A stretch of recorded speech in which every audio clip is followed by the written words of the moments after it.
Hold up. Lewis Hamilton just casually strolled into the Spanish GP paddock wearing a watch that costs more than most people's houses. We're talking $1.5 million on his wrist, folks.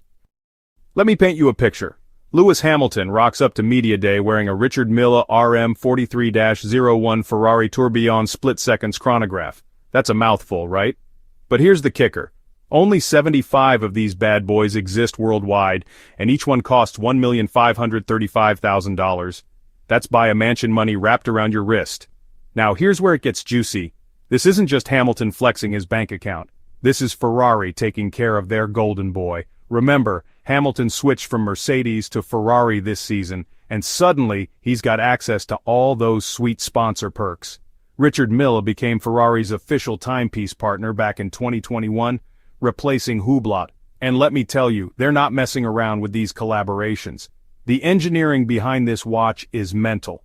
We're talking 514 components with X-shaped metal pieces that mirror Ferrari's actual crankcase design. It's like wearing a miniature Ferrari engine on your wrist.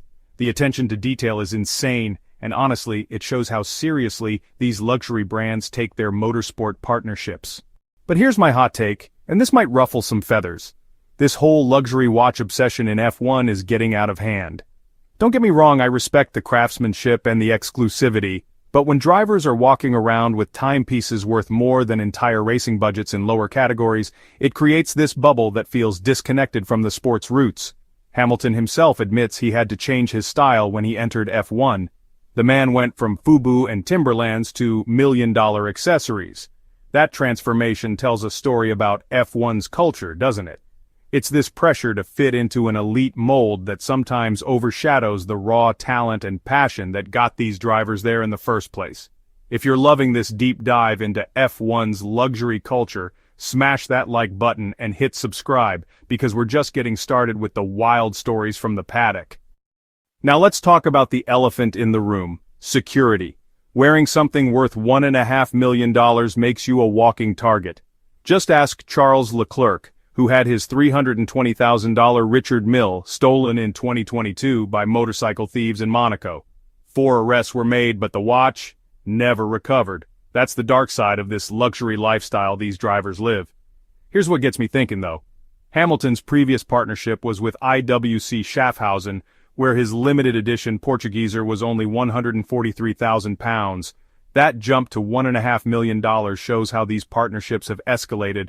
It's not just about telling time anymore, it's about making statements and showing status, and honestly it's become part of the sport's marketing machine.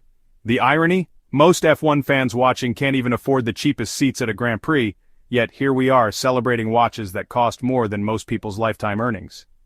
It creates this weird dynamic where we're simultaneously amazed and alienated by the extravagance. But you know what? Maybe that's exactly the point. Formula One has always been about excess, pushing boundaries, and living in a world where normal rules don't apply. Whether it's the cars, the technology, or the accessories, everything has to be the absolute pinnacle of human achievement and craftsmanship. What do you think about F1's luxury culture? Are these million-dollar accessories inspiring or just plain excessive? Drop your thoughts in the comments below, and don't forget to like and subscribe for more unfiltered takes from the world of sports.